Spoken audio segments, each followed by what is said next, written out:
చూడండి ఫ్రెండ్స్, మేత అలా గట్టిగా కలుపుకోవాలి.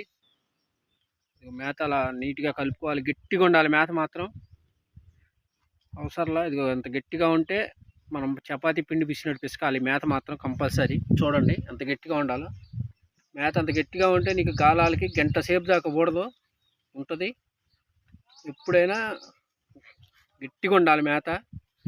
లూజుగా పొడి పొడిగా ఉండకూడదు. నీళ్ళల్లో వేయగానే ఊడిపోకూడదు. కాసేపు అన్న ఉండాలి. చూడండి ఎట్టుందో. మైదా ఏం వేయలేదు మేము.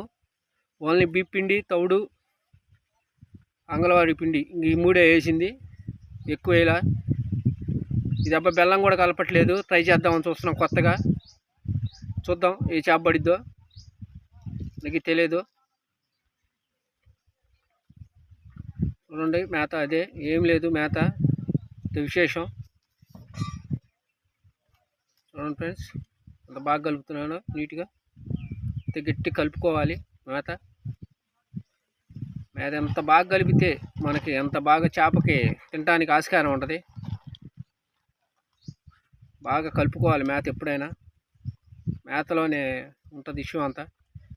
చూడండి మేత రాయి ఉండట్టు ఉండాలా. తొందరగా చేప ఏంటంటే తినంగా తినంగా ఊడదు. లేకపోతే చిన్నపిల్లలు పొడితే మొత్తం ఊడిపోద్ది. చూడండి ఫ్రెండ్స్. ఓకే ఫ్రెండ్స్, చూద్దాం ఏ చేప పడిద్దో మరి. Thank you.